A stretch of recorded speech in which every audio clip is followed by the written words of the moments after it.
Hello! Alors j'ai envie de partager un petit peu mon expérience d'hier, de ma conférence sur les archétypes et le chemin du héros. C'était vraiment un moment très chouette. Alors la mauvaise nouvelle, c'est que le replay n'a pas fonctionné, donc malheureusement il n'y aura pas de replay cette fois-ci. Mais la bonne nouvelle, c'est que du coup j'ai décidé de refaire une nouvelle conférence le 29 août pour continuer en fait à diffuser cette belle parole des archétypes. Parce que vraiment, je suis convaincue que cet outil a plusieurs fonctions et plusieurs bénéfices dans la période que l'on traverse actuellement. Et je vais essayer dans cette vidéo de te donner en fait la perception en fait de ce que c'est qu'un archétype et de pourquoi c'est si utile en ce moment. Les archétypes, l'archétype, c'est Jung, Carl Jung, en fait, qui a défini ce principe-là il y a déjà bien des années. Euh, mais je vais essayer d'en parler avec mes propres mots pour que ce soit le plus accessible possible. En gros, donc il y a 12 archétypes. Carl Jung a défini 12 archétypes. Et c'est ces 12 archétypes en fait que je présente dans la conférence. Et ils représentent comme une équipe qui est à disposition à l'intérieur de toi. 12 personnages, 12 énergies qui sont vraiment à disposition. Et comme une équipe que l'on peut voir en fait dans une entreprise ou n'importe où, dans une famille, eh bien, il y a des fonctionnements dans l'ombre et puis il y a des fonctionnements dans la lumière. C'est-à-dire que ils œuvrent, chaque archétype, donc chaque personnage, va œuvrer parfois pour ton bien et parfois bah, à ton dépens, enfin, à tes détriments. C'est de manière inconsciente. Et c'est tout le jeu, justement, bah, du travail sur les archétypes, c'est de mettre en lumière tes fonctionnements inconscients.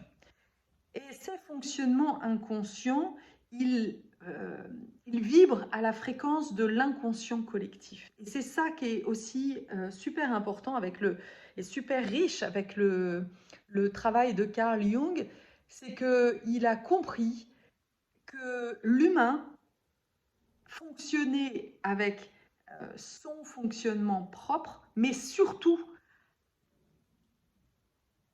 comme un écho avec un mécanisme automatique qui fonctionne comme l'inconscient collectif. Alors qu'est-ce que c'est que l'inconscient collectif? C'est justement là aussi eh bien, des habitudes, des choses qui sont ancrées dans nos vies quotidiennes et qui sont très culturelles. Je vais te donner un exemple d'inconscient collectif. Euh, L'inconscient collectif en France, c'est que c'est d'avoir un bac, c'est de faire des études. C'est cette croyance que si tu n'as pas de bac, alors tu ne peux pas réussir. Ça, c'est quelque chose qui est très ancré dans la société en France. Alors que dans d'autres pays, on s'en fout, on fait des diplômes. L'inconscient collectif en France, ça pourrait être, c'est justement bah, l'importance de la science. Il faut des preuves, il faut, voilà, en France, quand on est français, on doit, voilà, pour être entendu, eh bien, on doit faire des études. Par exemple, un des inconscients collectifs, quand on devient un entrepreneur, c'est par exemple de faire une étude de marché. Voilà, ça, c'est quelque chose, c'est une habitude, quelque chose qui est tellement ancré en fait dans notre quotidien que parfois on ne se rend même pas compte qu'on a ça à l'intérieur de nous et que si du coup tu ne réponds pas aux normes, en fait. Ce sont des normes, ce sont oui, des principes actifs, j'ai envie de dire, qui vont se manifester dans notre inconscient. Si bien que si tu n'as pas de diplôme, alors tu crois que tu n'as pas de valeur. Ça fait partie voilà, d'un inconscient collectif très fort aujourd'hui dans notre société. Euh, L'autre inconscient collectif, un autre inconscient collectif qui est lui euh, vraiment très ancré aussi dans notre mental, c'est que l'on doit tout comprendre. Voilà, il y a vraiment une invitation, et là j'ai presque envie de dire c'est encore pire pour les surdoués qui veulent absolument tout maîtriser, tout comprendre. Sauf que bah, le mystère de la vie est quelque chose de tellement vaste que c'est un vœu pieux. Et surtout, ça peut nous mener complètement à l'inverse de là où tu dois aller. Euh, Moi, je me suis rendu compte qu'il y a en effet cet inconscient collectif, et puis il y a un inconscient collectif au niveau de la société, mais il y a aussi des inconscients collectifs au niveau familial. C'est-à-dire que dans ta famille, eh bien, il est de bon ton, par exemple, bah oui, d'avoir un statut social. Dans ta société, il est de bon ton d'aider les parents, par exemple, d'appeler tous les jours ou d'appeler toutes les semaines de tes parents, parce que si tu fais pas ça, alors tu n'es pas considéré comme une fille digne voilà, de ses parents, en fait. Il y a un certain nombre comme ça de règles euh, qui sont tellement inconscientes et qui sont en résonance justement avec l'éducation que tu as reçue. Voilà, par exemple, moi, dans mon inconscient familial, eh bien, il était de bon ton de se tenir droite, de manger proprement, de ranger sa chambre. Voilà, toutes ces règles qui deviennent vraiment des prisons, parce que dès que tu veux t'en écarter, bah, si tu t'en écartes, alors du coup, bah, tu perds la loyauté familiale. Et du coup, tu as l'impression d'abandonner aussi ta famille, et c'est ça qui génère aussi beaucoup de peur. Voilà, c'est tous ces systèmes-là. Et les archétypes, donc, vont être en lien avec aussi cet inconscient collectif.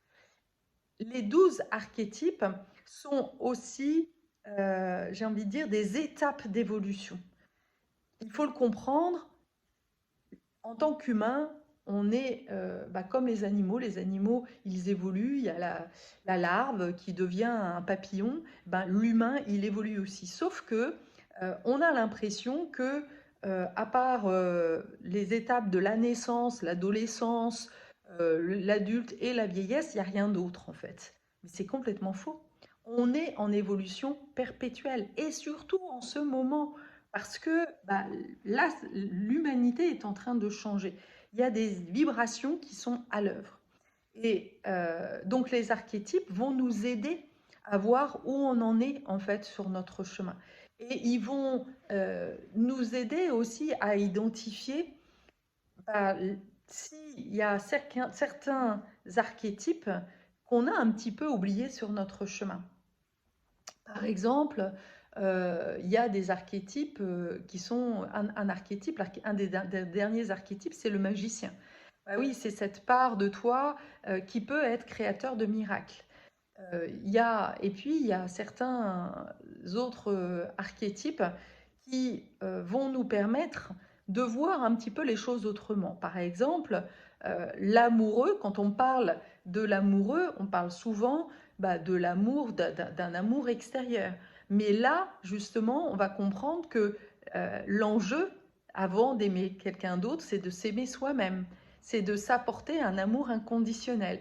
Donc, tu vois, à chaque fois, ça va être vraiment l'occasion de creuser, d'aller voir en fait des parts de toi qui sont certainement dans l'ombre, et le fait de les mettre en lumière, bah voilà, on va pouvoir focaliser l'attention et développer cette énergie-là pour justement devenir un humain parfaitement libre en fait. Parce que l'enjeu de ce parcours des archétypes, de ce parcours de ce voyage initiatique du héros, eh bien, c'est de devenir un humain parfaitement euh, libre. Alors, quand je dis libre, c'est pas complètement vrai parce qu'on est toujours interrelié, interconnecté aux autres. Mais quand je veux dire libre, ça veut dire libre justement de toutes ces normes, de toutes ces règles, de tous ces injonctions que la société ou ta famille t'impose. Donc ça va être ça en fait, de se dépouiller de tout ce qui n'est pas en lien avec qui tu es. L'enjeu de ce chemin à la rencontre de soi-même et des archétypes, c'est vraiment de trouver ta vraie nature et de la manifester au monde. C'est vraiment parce que c'est, selon moi, notre but ultime, c'est de manifester qui on est. Et quand je dis de manifester qui on est, c'est vraiment de comprendre qu'il y a quelque chose à l'œuvre qui est plus grand que ton cerveau, qui est plus grand que ta volonté, qui est une énergie divine en fait. C'est-à-dire que j'aime beaucoup cette citation de Mère Teresa qui dit je suis comme un crayon dans les mains de Dieu et quoi qu'il arrive, que ce soit pour le meilleur ou pour le pire, je suis ça. Et c'est vraiment important de comprendre que on a chacun un rôle à jouer dans ce grand, dans cette grande épopée, dans cette grande série qui est la vie, l'humanité. Alors, il y a des gens qui vont jouer un peu comme dans un film, il y a des gens qui vont jouer les méchants, mais en fait, ils sont pas méchants, en fait, ils jouent juste leur rôle, en fait. Et c'est utile dans tous les scénarios, dans tous les films, que ce soit des films de héros ou pas, eh ben, il faut bien, on a besoin de ces contrastes. Et souvent, c'est pour ça que l'on fait l'expérience de traumatisme dans notre enfance. C'est pour nous faire vivre, en fait, les traumatismes de la société. Et c'est de ça dont parlait justement Carl Jung. C'est que on revit à la fois dans notre vie, dans nos rêves aussi, euh, les drames, les, oui, les drames, l'horreur en fait de l'humanité. Et notre but, notre mission sur Terre, c'est justement de faire ce travail intérieur de libération pour comme nettoyer tout ça en fait. C'est pas de donner, de trouver des coupables, ça ne sert à rien. L'enjeu, c'est vraiment de guérir et ça passe par le cœur. C'est pour ça que pour moi, tout le travail en fait des archétypes va être, eh bien, va nous aider aussi à voir la beauté en soi et de laisser grandir en fait toutes ces dimensions vraiment spirituelles qui sont à l'intérieur de toi. Parce que souvent, en fait, l'humain s'arrête au moment justement de l'ego. C'est-à-dire qu'il n'a pas conscience que finalement, il est, il a une âme qui œuvre au-delà en fait de son mental. Le mental, si le mental prend le dessus, si tu es dans une démarche de tout comprendre, de lire des tas de bouquins, voilà, de tout décortiquer, vraiment, je t'assure que tu fais pas le bon chemin. En tous les cas, c'est mon point de vue. Voilà, là encore, si tu veux aller voir, bah, vas-y. Moi, je l'ai fait pendant tellement longtemps et je me rends compte à quel point j'ai fait fausse route. Donc, j'essaie de transmettre, en fait, les, les leçons, la sagesse, en fait, de ma vie pour te faire gagner du temps. Maintenant, j'ai conscience aussi que parfois, on a besoin de se planter soi-même pour grandir, voilà, et qu'on n'a pas envie d'être enseigné par des personnes dont on n'a pas confiance. Ça fait partie, voilà, des ombres en fait que l'on peut avoir sur son chemin. Ça fait partie bah, de l'ombre de l'orphelin, par exemple. L'orphelin, lui, contrairement à l'innocent, l'innocent, il croit tout le monde, l'orphelin, lui, il croit personne. Donc on démarre avec la vie avec plutôt une énergie de je fais confiance à tout le monde. Alors souvent d'ailleurs on commence par ça, on fait confiance à tout le monde et puis bah, les aléas de la vie, les épreuves de la vie nous font comprendre que oula, bah non en fait je vais revoir en fait ma copie parce que finalement je me rends compte que le monde est dangereux. Donc on va tomber dans l'excès de l'orphelin qui dit ah non plus jamais ça et je me débrouillerai toute seule. J'ai beaucoup fonctionné comme ça. Et je me suis vraiment beaucoup leurré là-dessus. Évidemment, c'est une démarche, ça peut être long en fait de trouver la bonne personne. Mais quand on est prêt, justement, quand on est vraiment prêt à donner la confiance, eh bien c'est là où, comme on dit, quand l'élève est prêt, le maître apparaît.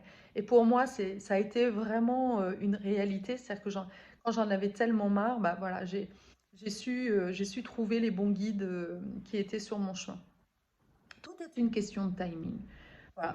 Le but du jeu, pour moi, de transmettre cet outil des archétypes, c'est déjà de te permettre de te situer en fait sur le chemin, sur le parcours du héros, qui n'est pas juste comme un scénario avec un début ou une fin. Non, c'est quelque chose en fait de spirale. C'est un chemin que l'on revisite encore et encore, parce que il faut bien comprendre que les 12 archétypes sont aussi en lien avec les 12 signes de l'astrologie, et que voilà, on va visiter régulièrement des signes de l'astrologie, même si on a nos propres signes, on a l'ascendant, mais en réalité, voilà, on va visiter, parce que ça fait partie des besoins, justement, des choses dont tu vas avoir besoin surtout pour te compléter, pour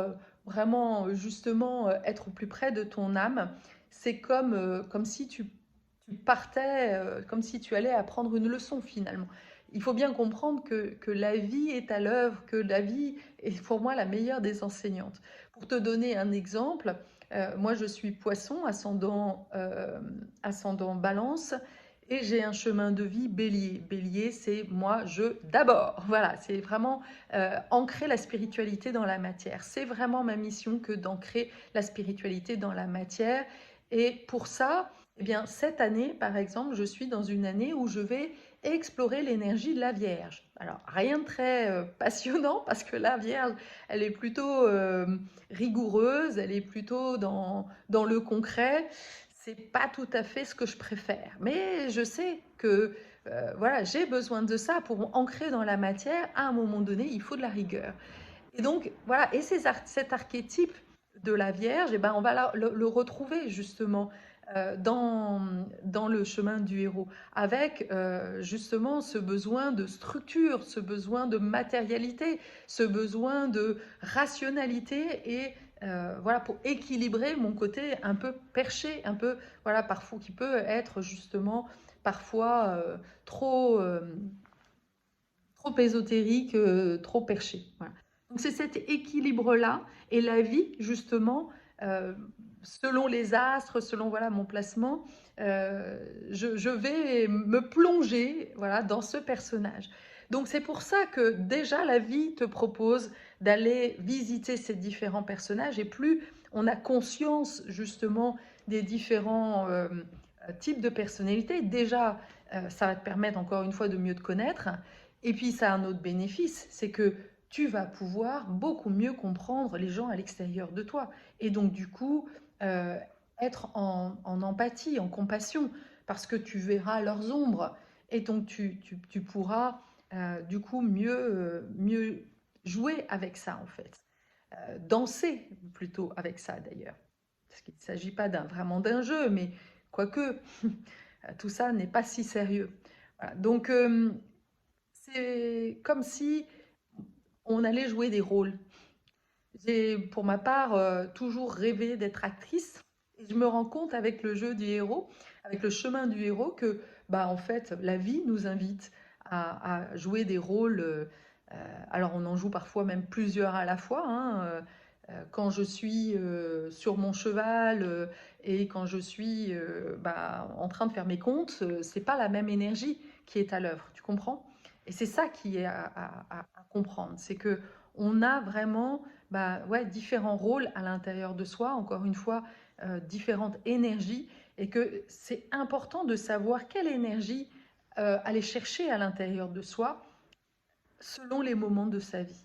Si tu es en procrastination, par exemple, c'est certainement bah, que tu manques de feu, il va te falloir une énergie beaucoup plus dans l'atteinte d'un objectif. C'est la mission du guerrier, par exemple. Mais pas se battre justement contre quelqu'un. Le guerrier, lui, il est là pour passer justement de cette ombre, de cet inconscient collectif, de conflits, de plaintes, de tout ça. Là, voilà, de se battre contre le système, à un guerrier qui va œuvrer pour une cause. Voilà, et qui va vraiment être au service de ton âme.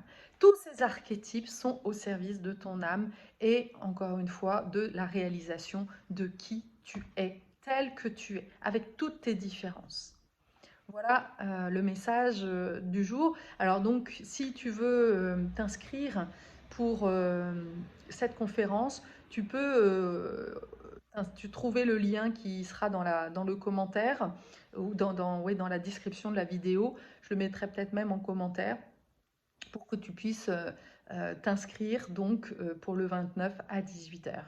Voilà, je me réjouis d'avance et vraiment, je t'invite déjà par curiosité, assister à cette conférence parce que voilà, tu comprendras pas mal de choses par rapport à tout ça. À très bientôt!